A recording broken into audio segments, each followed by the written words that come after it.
Dear mass bands, we just want y'all to get it together. That's it. That's it. I'm your host, Sha, and you're tuned in to the Tingz Nice podcast, a hub for all things Caribbean carnival, culture, and lifestyle. While I do consider myself to be a carnival professional, I've brought some industry experts along to impart their knowledge as well. Whether you're a newbie or a long-time carnival veteran, you're guaranteed to step away with new knowledge. Let me talk to Tingz. What's up, y'all? Happy new month. Happy February. And it is officially my favorite month of the year. And if you're listening to this the week of February 4th, then you are tuning in on the actual week of my birthday. Yes. So I was actually born on the 6th. So Tuesday was my birthday. I'm recording this on Monday the 5th, but y'all won't get this until the end of the week. So here we are. So in an ideal world, I would have been in Jamaica attending Bacchanal Road, but Caesar's Army decided not to move forward with the event after teasing us with a date at the end of 2023. So, I understand that things happen, but as a gal, I just would have appreciated a little post that said, hey guys, I know we announced this event on the live, but this is now canceled or blah, blah, blah, blah, blah. It's not happening. Something, because I would have been real vexed had I purchased a flight and booked the Airbnb as I planned to do in the end of 2023. But anywho, it was a very low-key week here in New England / the tri-state area. I'm never really sure where Connecticut falls. Like, is it both New England and tri-state? Either way. So I did manage to step outside and shake a little leg on Saturday at the 8th installment of Fettuccine, which my boy Kavan was calling Trini Job. So it was actually a blended celebration for Grenada's 50th independence. Whoop, whoop.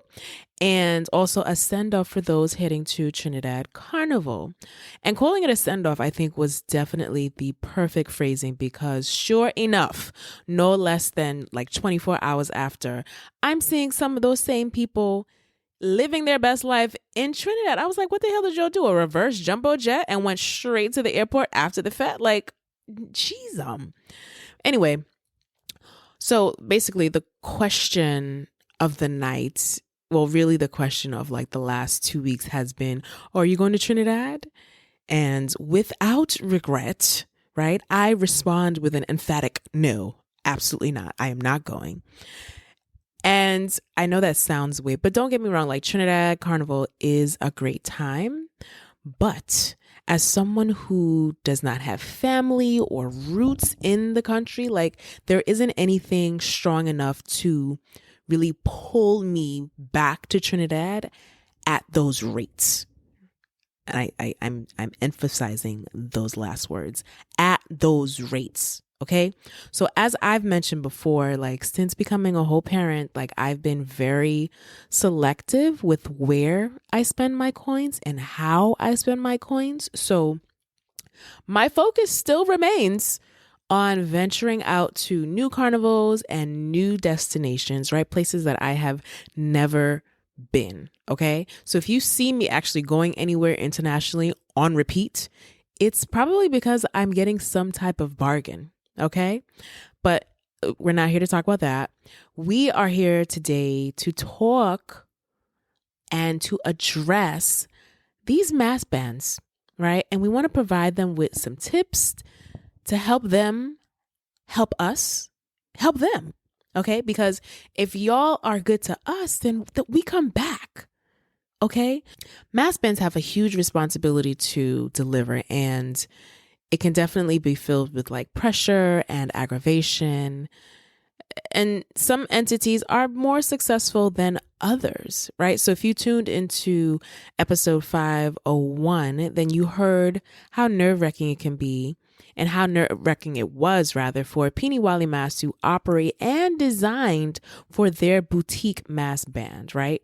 But just imagine what it's like for supersized bands like Tribe or Bacchanal Road. Like imagine what they go through, right? So Band launch season happens, time for costume pickup and distribution, and masqueraders never fail to express their disappointments when it comes to the costume collection process. So I've definitely experienced my fair share of letdowns, but I was also taught to come up with solutions whenever I wanted to complain about something. So we're taking those same complaints and we're flipping it around, right? So back in fall of 2023, I called on my social media supporters to share their tips and suggestions to help mass band organizations make improvements. So I'm entitling this episode, Dear Mass Bands, okay?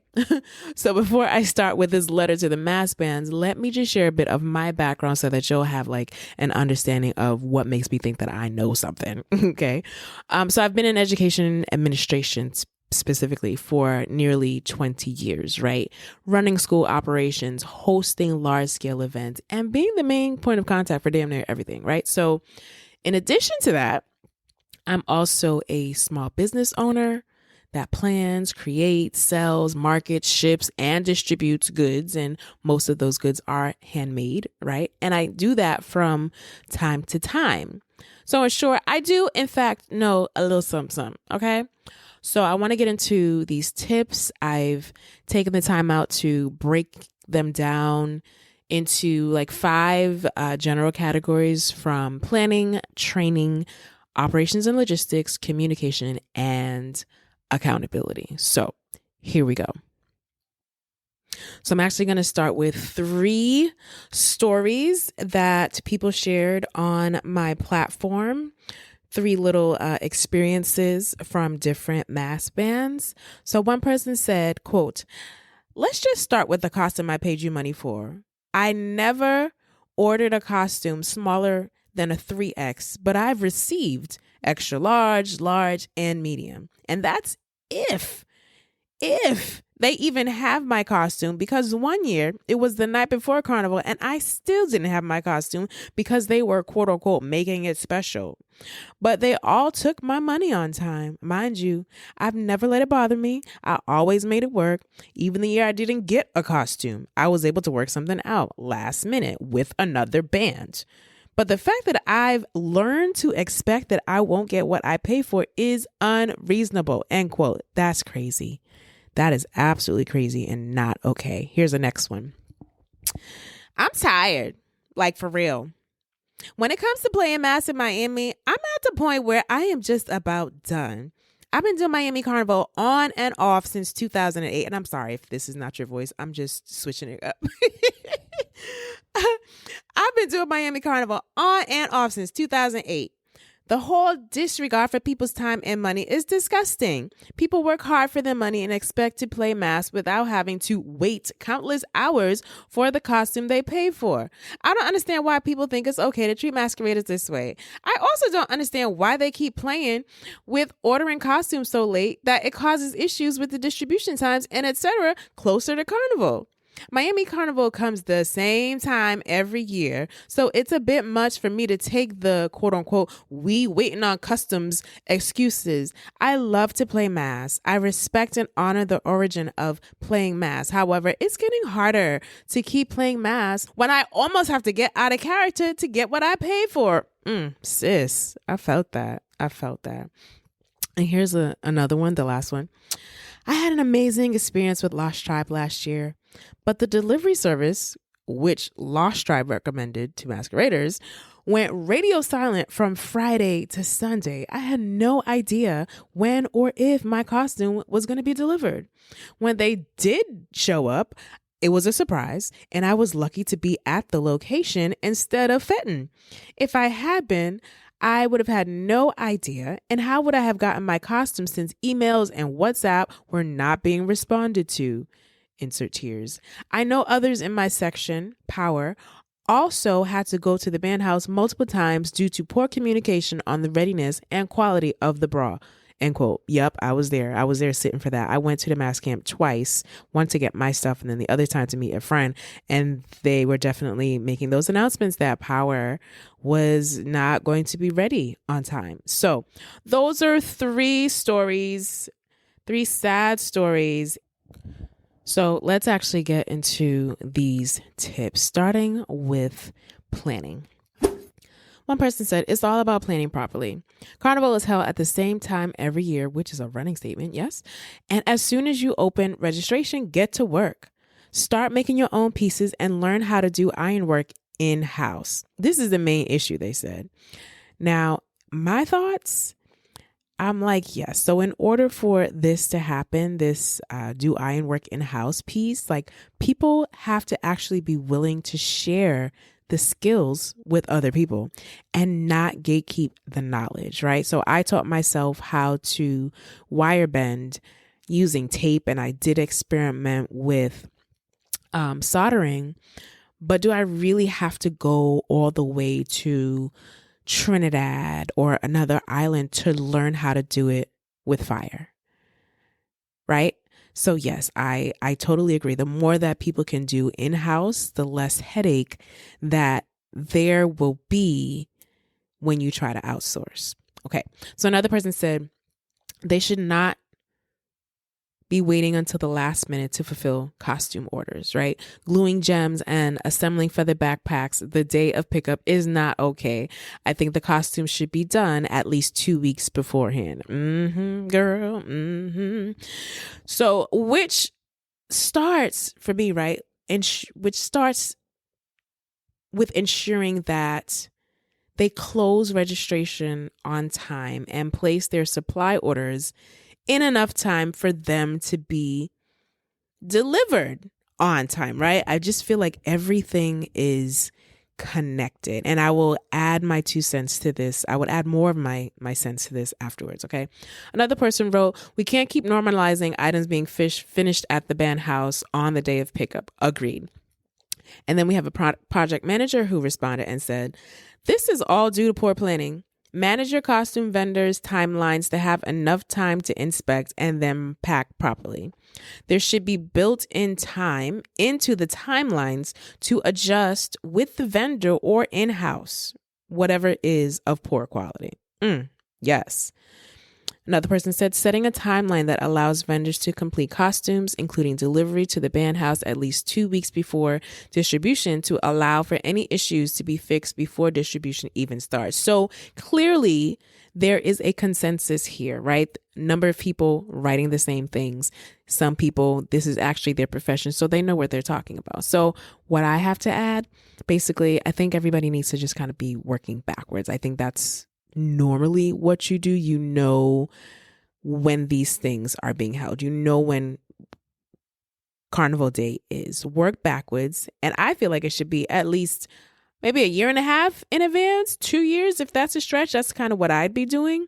And then from there, you can determine like when the distribution week will be, when the production days will be, when the band launch date is, when the registration deadlines are. If you work backwards in that way, you should know when you should be setting your timeline.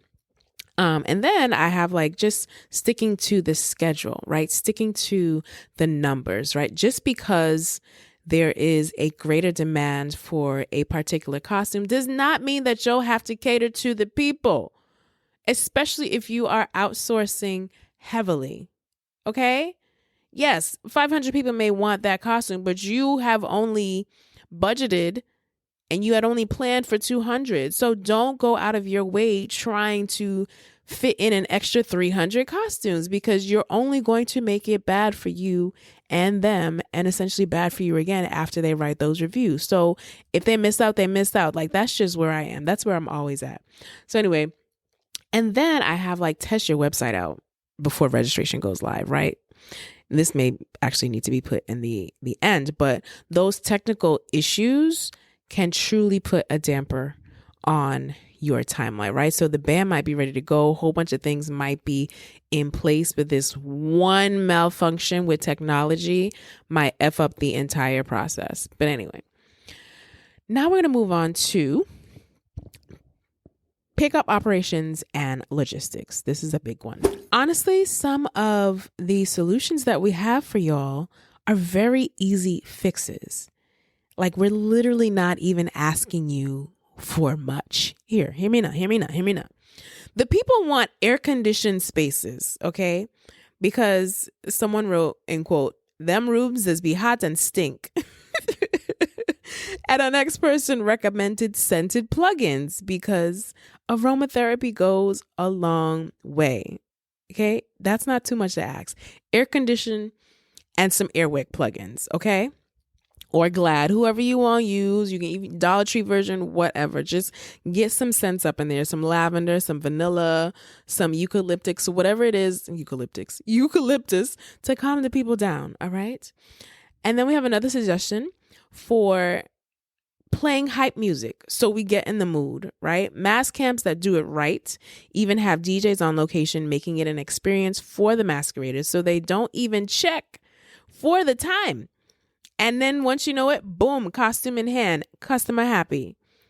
That's true, right? Like I think ain't nothing like sitting in a room or outside with a bunch of people and not one tune to help pass the time. It's very depressing. Like do better, all right? And here we have, if bands know revelers usually experience wait times due to sheer volume, then have sufficient seating. Y'all don't have seats?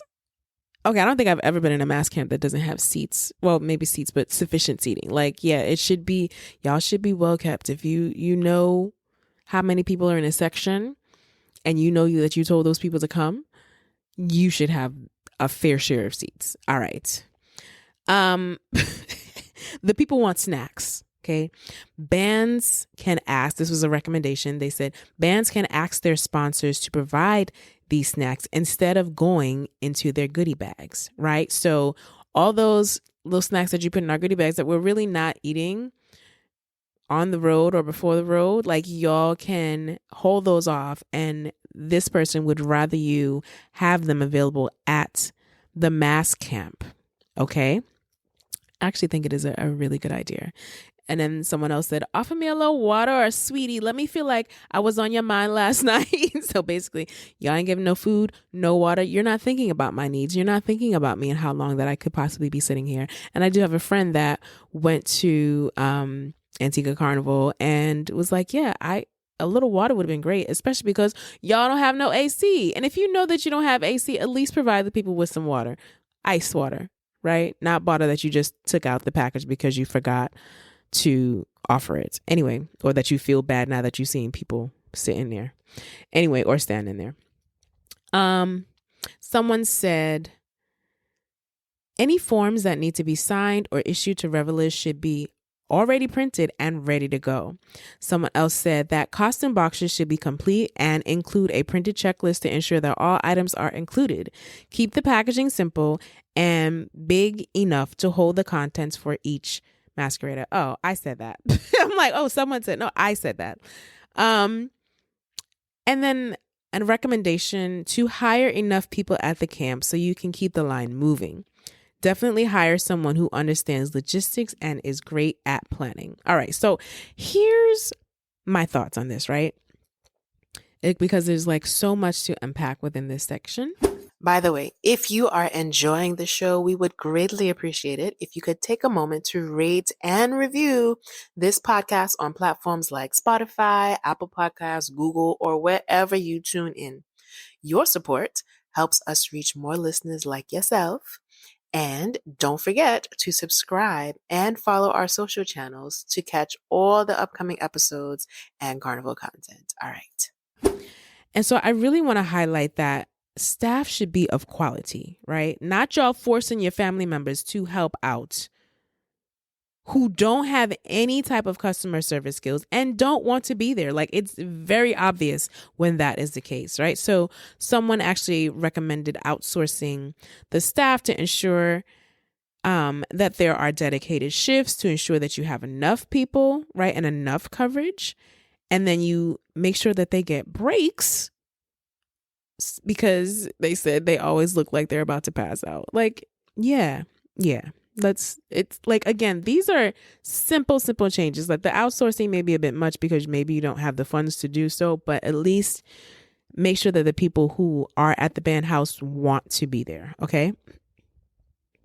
And then we're talking about the organization in the back, right? It has to be spectacular. Otherwise it's going to be a hot mess. I do strongly believe that, right? So you need to make sure that you have the tools for top tier organization, right? And someone recommended that you organize the back by section and then name of the person, ideally last name, right?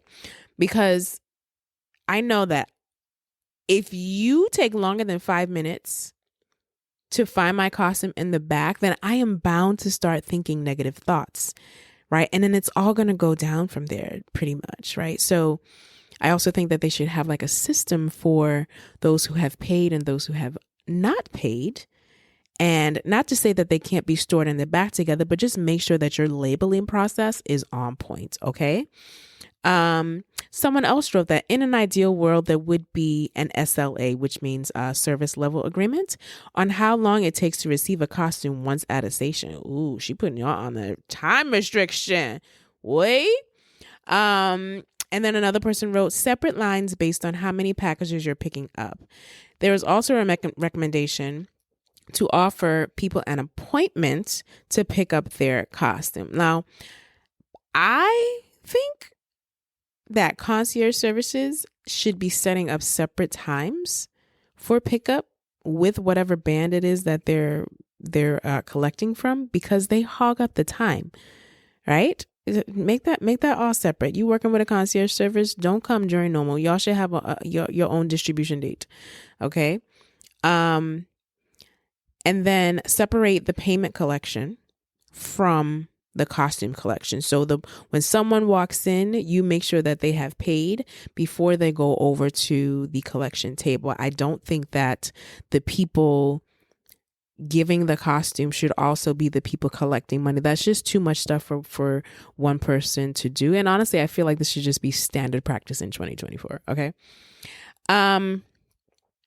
I think that, as I was mentioning before, like have a backup. Like technology is great, but technology fails us from time to time, right? So it doesn't hurt to have a plan B on standby, right? So maybe that looks like having printed spreadsheets out of who paid versus who doesn't paid. Spreadsheets should include like what section they're in, their sizes, and all of that good stuff. And document everything, right? Have a list of, I just feel like if I was running a mass camp, right? Like I want to know what went wrong and how many times it went wrong, right? Like having a list of discrepancies so that I could see exactly how many things went wrong after all is said and done, right? Someone else noted that my only complaint is the costume falling apart on the road. My leg pieces were coming unglued by the time I reached the stage, right? So how do you fix that? So then someone shared a positive experience with Gen X. They said that Gen X offered time slots, which meant that they knew when you were coming, and even if you were late, it was fine. They had someone at the front doing the payouts so that when they got to the back to collect it, there was no hassle for the distribution staff. They're not sure what system they were using, but once you took a seat, they called your name over a loudspeaker and they told you which table you were going to. And then they double checked everything with you while you were present. That's the way to do it. That is the way to do it. I love it. Training is a serious thing. All right. So all band house staff, whether family, volunteers, or paid, should be well versed in the pickup process. Okay. And so someone wrote, legitimate customer service training. I know we get comfortable because we're all family, but when it comes to money, things can get tense, and we have to prepare people for those moments they may encounter an irate customer. Section leaders and even designers, because sometimes people don't know or care about the difference. And yes, there is a difference, right?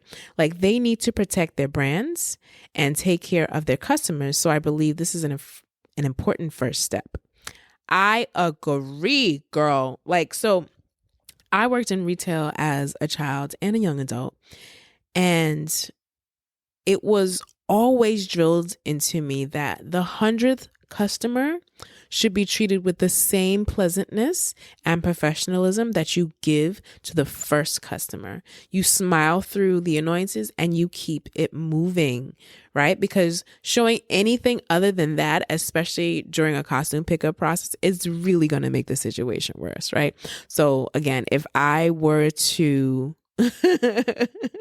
be responsible for training mass camp staff, I'd probably be a drill sergeant, right? Like I would definitely put them through skits and scenarios to make sure that they understood what was appropriate and not so appropriate, right? Like what responses are okay and not okay, because it will help them to understand when to ask for help, when to escalate things to higher authorities, right? We want to teach them not to overpromise, teach them how to stay calm, and also make sure that they have fun. Like I think as long as you have your ducks in the row, the mass camp pickup process can be an enjoyable experience for everyone, right? Especially if you're doing those minor changes that were mentioned earlier, like a DJ and snacks, right? And water and AC, make it attractive, right? So yeah, man, agreed. All right, so let's slide on over to communication, right?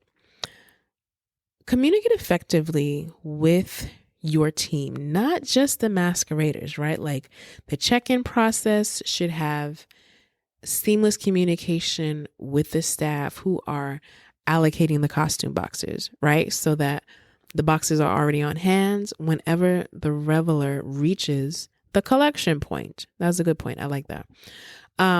There definitely should be announcements on social media and via email.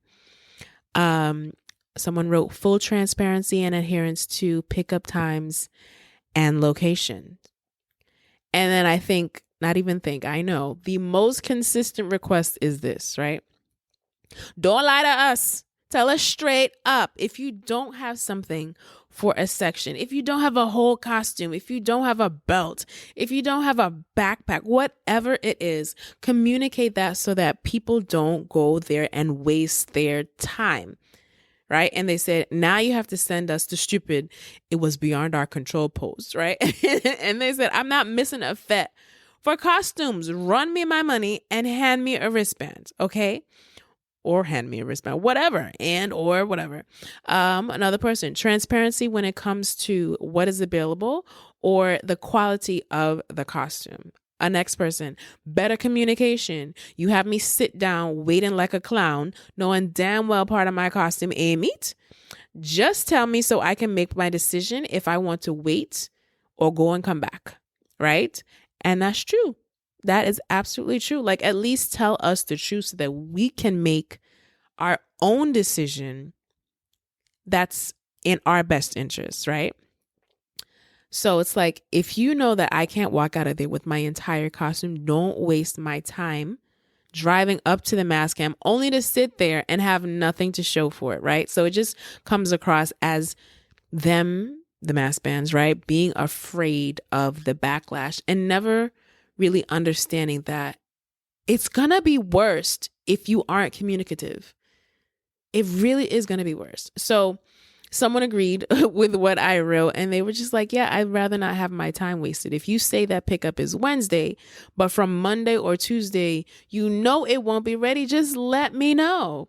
And so then they went forward and they gave a shout out to Gel's team, right? Because they shared on IG and contacted them via email. And then when that person got their costume, after getting the notice, they were in and out in like 10 minutes, right? Which is what a lot of people are used to. And they said that once they waited 3 hours for a costume and it frustrated them so much, right? So they can't even imagine having to wait for days or until the morning of Carnival to get a costume. And that actually happens. Like, people sometimes are running down individuals from the mass band to get their costume right before they go on the road. Could you freaking imagine? Cues of Patrice Roberts' anxiety. OMG. I cannot even. And then you have someone here who said that they actually got an email confirming that the costume was picked up. So I think, like, with certain bands, if they have registered with operating systems like PlayMass or Mass OS, like those, I believe, have emails that go out once your costume has been picked up. If I'm not mistaken, I got one of those in Antigua when my friend picked up my costume for me. So it's definitely doable. And then my other recommendation would be to like just give select members dedicated access to like each social media account that your organization has so that they can respond to inquiries. So dedicate someone to Instagram, right? Dedicate someone to Facebook, even though sometimes they're like merged.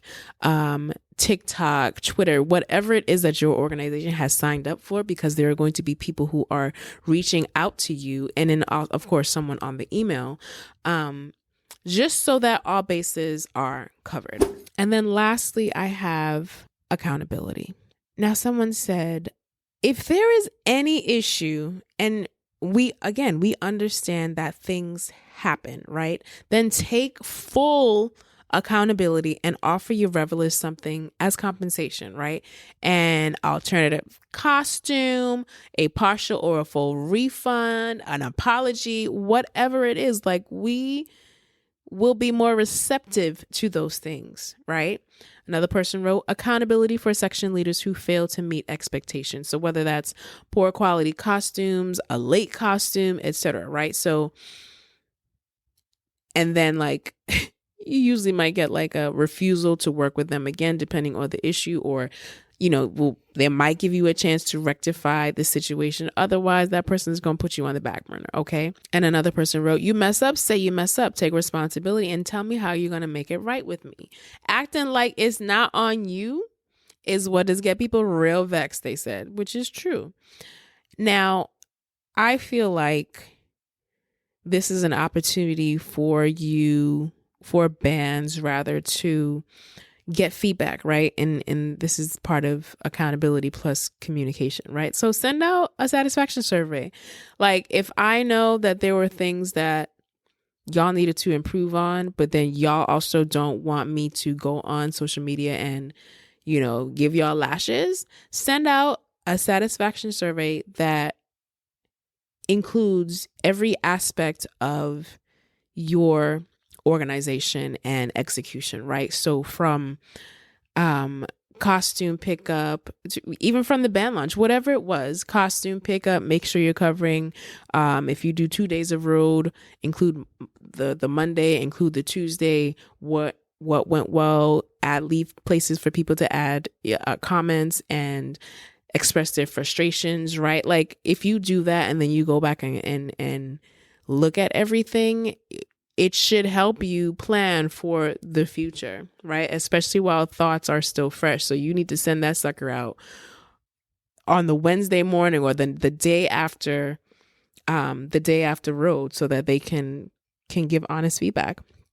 And then there are some general services that I feel would be helpful for the masquerader and essentially for the band, right? So one person wrote that even when my monokini ended up being too big, I sent a message to the mass band late at night, and they told me to stop by on Saturday to get assistance with either wearing it or trying a smaller size. When she got there, she checked in with the person and she tried on her monokini, and the representative also agreed that her monokini was too big. And they asked her if she was willing to try other styles if they didn't have anything smaller. So that is lovely. And the other thing that you can actually offer is having a seamstress or 2 or 3 or however many, depending on the size of your band, right? To be on site and making adjustments or to refer people to seamstresses. And then someone wrote about delivery. And I'm like, but make it stick, right? So the next thing I hate is when bands offer this service of delivery, usually when they don't follow through on something, right? And someone wrote like, if you know that you're going to be delivering my costume, or that you told me that you were going to deliver it, don't turn your phone off. Don't ghost me. Stick to whatever it is that you said that you were going to do and provide the service. And if you know that you can't follow through on that service, then again, communicate. Now, I know personally, whenever someone says that they're going to drop off a costume, like I officially lose all faith, and it becomes like this whole cat and mouse game, because now I'm waiting around for you to show up, potentially interrupting my Fet time or whatever else I may have planned. And then it actually becomes more of an inconvenience, right? You trying to drop this thing off becomes more of an inconvenience than me just going to get it. Okay. And like, I can't deal with unreliable folks. And especially during like Carnival time, you say you come in and then there might be traffic getting through to a Fet or whatever it is. It's just always not ideal. Okay. So, dear mass bands, lead with the people in mind. Okay.